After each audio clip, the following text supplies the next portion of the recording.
Assalamualaikum warahmatullahi wabarakatuh. Kembali lagi bersama saya Swastika Alia Sufi dengan NIM akhir 028. Di kesempatan kali ini saya akan membahas tentang RPP Merdeka Belajar. Nah, sebelumnya tadi sudah disinggung oleh teman saya, yaitu RPP Kurikulum 2013. Merupakan RPP yang menggambarkan prosedur dan pengorganisasian pembelajaran untuk mencapai satu kompetensi dasar atau bisa disebut dengan KD. Nah, sedangkan RPP Merdeka Belajar dalam kurikulum Merdeka memiliki rencana pembelajaran untuk membantu mengarahkan proses pembelajaran untuk mencapai suatu capaian pembelajaran atau biasa disebut dengan CP. Perlu kita ketahui juga, pada kurikulum Merdeka, rencana pembelajaran ini bisa berupa RPP Merdeka Belajar atau modul ajar.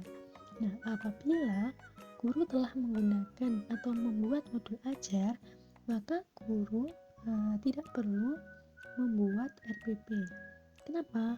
Itu karena di dalam modul ajar sudah meliputi komponen-komponen yang ada dalam RPP, atau bisa dibilang modul ajar ini lebih lengkap daripada RPP. Nah, mungkin kalian masih bingung, apa sih perbedaan antara RPP Merdeka Belajar dengan modul ajar? Kok bisa di kurikulum Merdeka itu bisa buat RPP atau modul ajar, sedangkan kalau buat modul ajar nggak pakai buat RPP. Oke. Selanjutnya kita akan membahas tentang perbedaan komponen minimum RPP Merdeka Belajar dan modul ajar. Nah, yang pertama kali kita bahas yaitu komponen minimum dalam RPP Merdeka Belajar. Dapat kita lihat bahwa dalam komponen minimum RPP Merdeka Belajar ini ada 3 poin, yaitu poin pertama, tujuan pembelajaran. Nah, salah satu dari tujuan pembelajaran adalah alur dari tujuan pembelajaran tersebut. Yang poin kedua yaitu langkah-langkah pembelajaran. Nah, biasanya langkah-langkah ini digunakan untuk satu atau lebih pertemuan. Sedangkan untuk poin ketiga yaitu asesmen pembelajaran, yaitu rencana asesmen untuk di awal pembelajaran dan rencana asesmen di akhir pembelajaran yang bertujuan untuk mengecek ketercapaian dari tujuan pembelajaran yang telah dilakukan. Kira-kira sejauh mana sih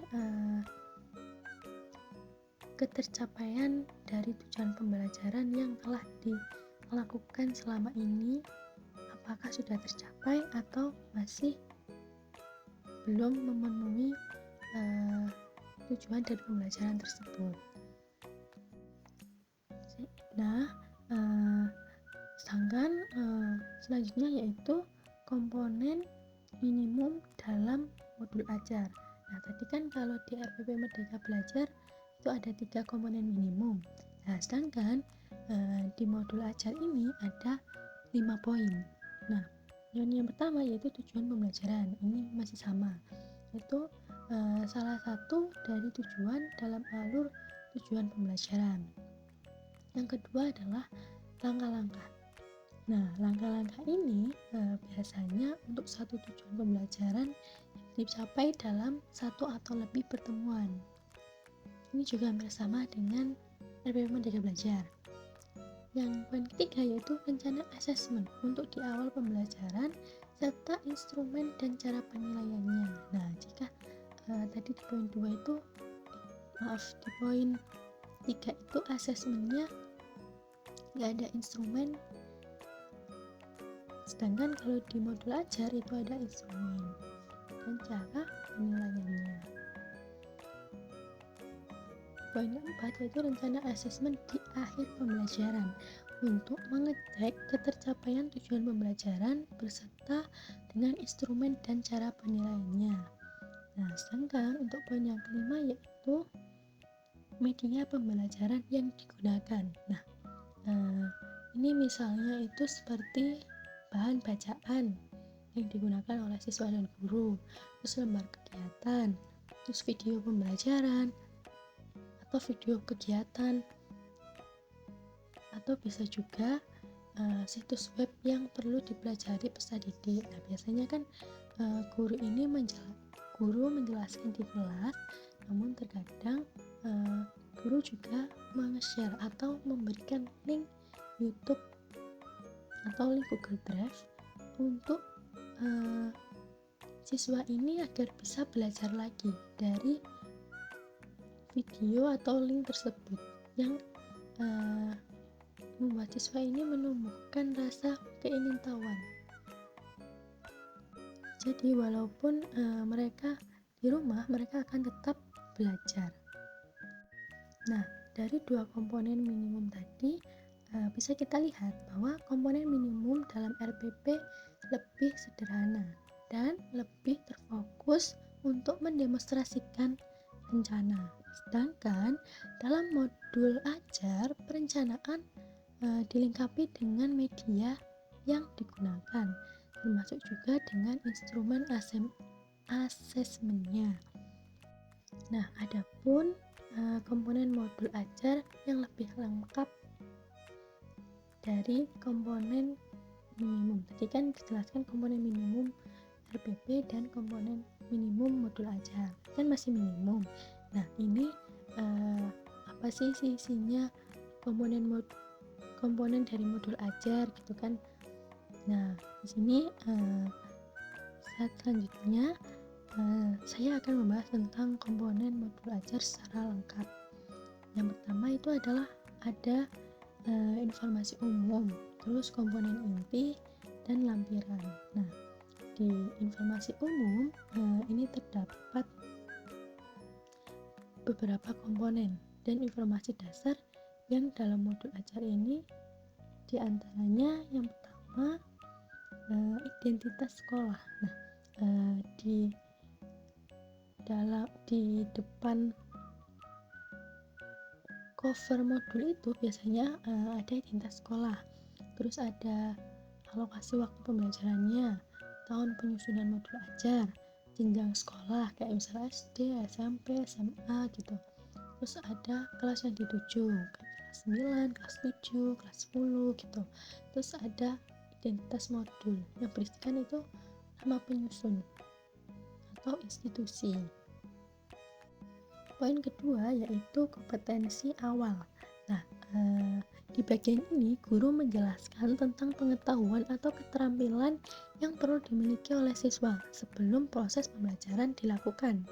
Nah, ini digunakan untuk bahan acuan dalam menyusun atau merancang modul ajar. Nah, dengan mengetahui kompetensi awal siswa, diharapkan itu guru bisa mengukur seberapa dalam modul ajar dan pembelajaran yang akan dibuat nantinya agar nanti selaras dengan kemampuan siswanya.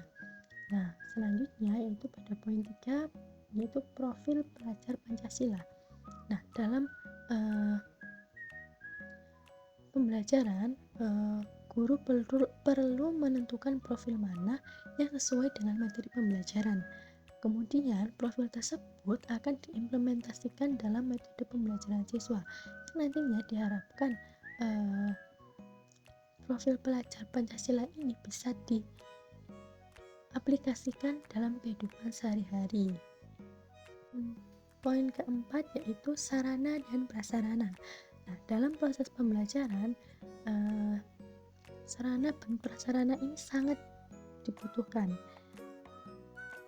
dan dengan sarana dan prasarana yang baik akan membuat pembelajaran itu semakin baik. Misalnya di sekolahan A memiliki bangun ruang pupus, balok, kerucut itu udah disediakan oleh sekolah, sehingga guru ketika menjelaskan materi bangun ruang, guru hanya akan menampilkan bangun ruang tersebut di depan meja dan anak-anak bisa langsung melihat, oh ini kerucut, oh ini balok gitu. Tapi di sekolahan lain, misalnya sekolah B, sekolah tidak menyediakan alat-alat praktik matematika seperti itu. Nah, pada akhirnya guru dituntut untuk kreatif, di mana pada saat itu guru harus membuat dan memutar otak gimana sih caranya biar anak-anak ini tahu kalau ini bangun kerucut, bangun balok. Nah, pada akhirnya biasanya guru ini membuat suatu kerangka dari kertas buffalo atau bisa juga dari kardus bekas, lalu dibentuk menjadi bangun-bangun ruang tersebut. Yang sekarang lagi fenomena itu yang saya tahu dari kertas buffalo sama tali, jadi talinya diangkat langsung jaring-jaring tersebut bisa membentuk suatu bangun ruang. Nah, disitu kan sudah termasuk guru memiliki kreativitas yang baik dalam memanfaatkan prasarana yang ada di sekolah secara optimal. Nah, sehingga pembelajaran akan tampak lebih menarik bagi siswa, sehingga siswa ini ingin tahu, oh ternyata gini ya, kalau jari-jarinya gini berarti hasilnya balok, kalau misalnya jari-jarinya gini hasilnya kupus gitu. Poin kelima yaitu target peserta didik. Nah, target peserta didik dapat dibagi menjadi 3 kelompok besar, yaitu peserta didik reguler, peserta didik dengan kesulitan belajar, dan peserta didik dengan pencapaian tinggi. Nah, kenapa kok bisa dikelompokkan seperti itu? Karena masing-masing peserta didik ini memiliki perbedaan dalam menerima suatu materi. Nah, dikelompokkan ini gunanya untuk guru bisa menentukan metode pembelajaran yang mendukung 3 kelompok ini secara merata. Untuk poin yang terakhir dalam informasi umum yaitu model pembelajaran yang digunakan. Nah, model pembelajaran dalam sistem kurikulum Merdeka ini cukup beragam. Nah, ini juga dikarenakan waktu itu kan sempat terjadi COVID-19 yang membuat kita yang awalnya hanya libur 2 minggu, akhirnya libur sampai 2 tahun. Nah, ini mengakibatkan pembelajaran tatap muka tidak dilakukan dan kita belajar dari rumah. Nah, oke. Jadi untuk model pembelajaran diantaranya adalah model pembelajaran tatap muka, model pembelajaran jarak jauh dalam jaringan, model pembelajaran jarak jauh luar jaringan, dan model pembelajaran blended learning. Nah, selanjutnya kita ke komponen inti. Nah, dalam komponen inti ini ada 6 poin, yaitu poin yang pertama, tujuan pembelajaran. Tujuan pembelajaran ini memuat informasi mengenai hal-hal penting dalam pembelajaran. Penyusunan tujuan pembelajaran harus menyesuaikan dengan sumber daya yang ada, keberagaman murid, dan metode asesmen yang digunakan. Jadi semua harus jelas agar tujuan pembelajaran itu dapat tercapai sesuai dengan yang ditargetkan.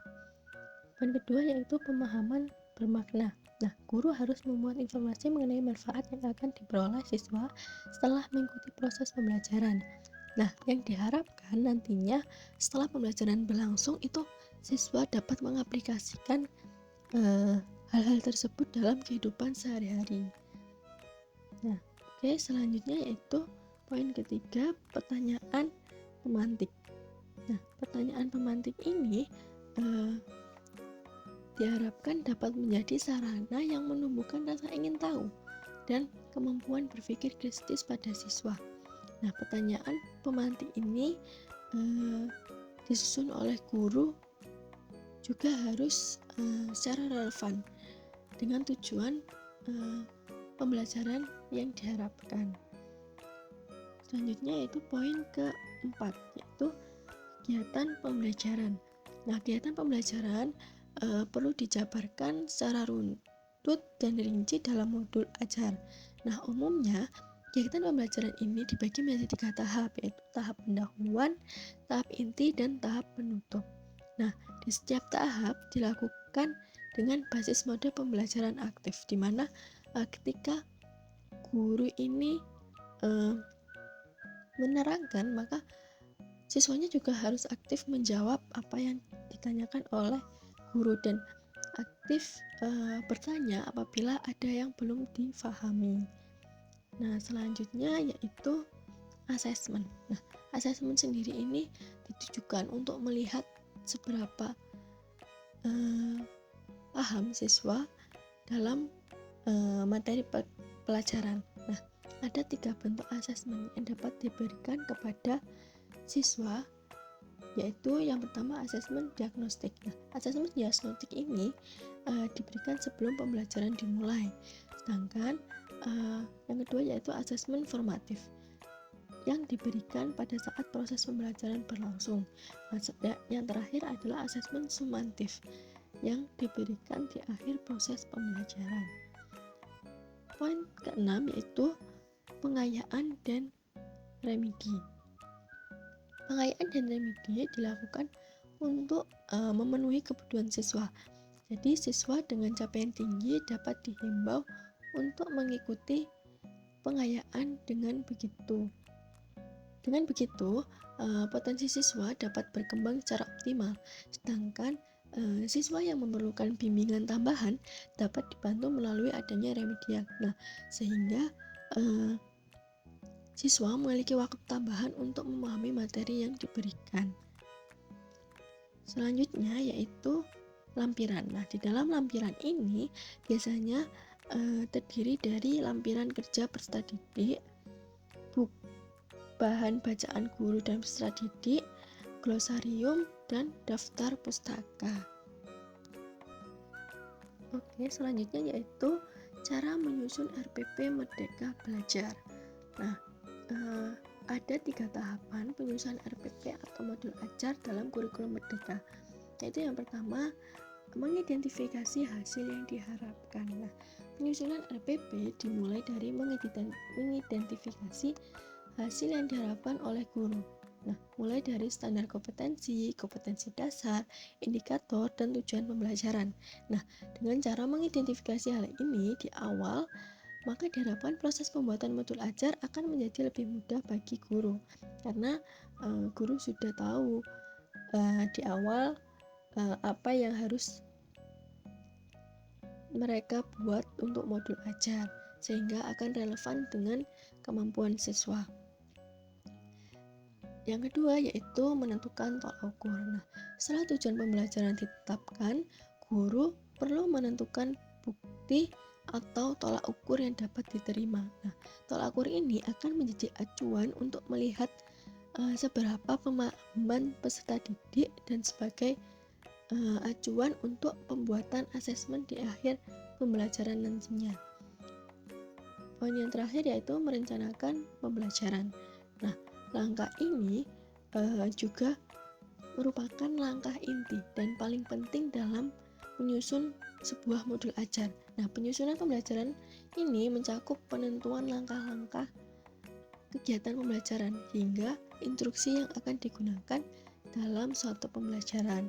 Nah, penyusunan rencana pembelajaran ini dilakukan dengan mengacu pada tujuan pembelajaran dan asesmen yang akan dilakukan nantinya.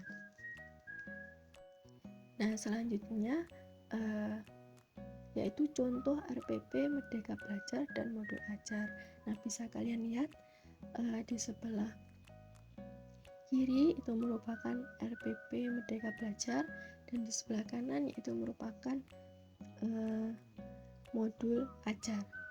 Untuk modul ajarnya ini saya hanya